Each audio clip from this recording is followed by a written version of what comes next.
Hi, it's Zorbo925 and welcome to Elite Dangerous on the Legacy version on Xbox. And sometimes I'm really grateful that I'm of the age I'm at. I'm 50 this year, and it means when I was young, village idiots were confined to villages. They didn't have large followings on YouTube, etc. They didn't make TikTok videos, and they didn't form echo chambers with other village idiots. When I was growing up, there was, the odd flat earther here or there, but they didn't have anywhere to congregate, create echo chambers and try and recruit to their cause. And that all came about thanks to the internet. Now, as much as I love the internet, and I've grown up to appreciate and live with the internet, I'm very glad that YouTube didn't exist until 2005, so I predate it by 30 years. Twitch didn't come out until 2011, so a long time into my life. And even Google.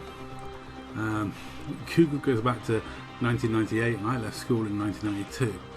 So, I spent a large portion of my life in the real world before I became a terminally online weirdo.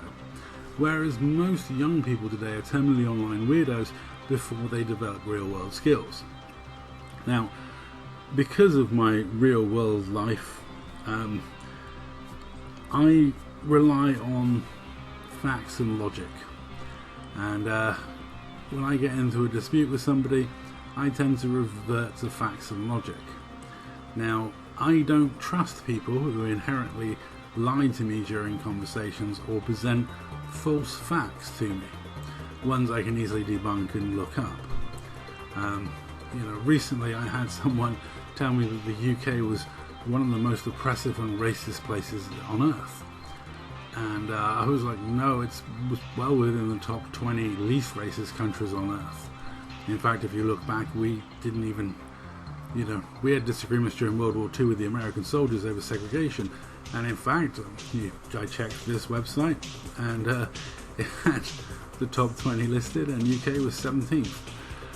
So, I was right. Off instinct, I was correct in the top 20 least racist countries on earth.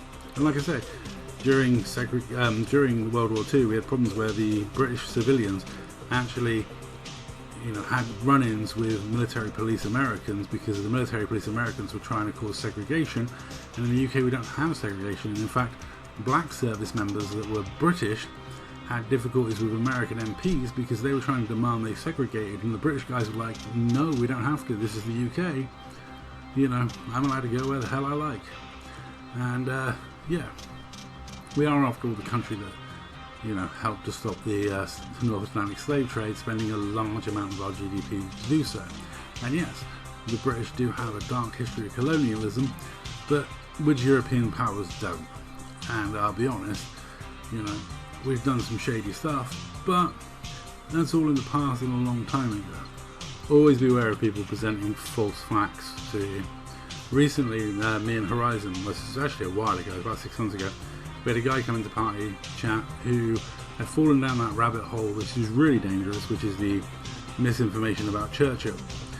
Both the right and the left have people spreading misinformation about Churchill for political reasons. The right-wingers do it to make out that Hitler wasn't such a bad guy, which is horrific, and the left-wingers do it to make out that Stalin wasn't such a bad guy.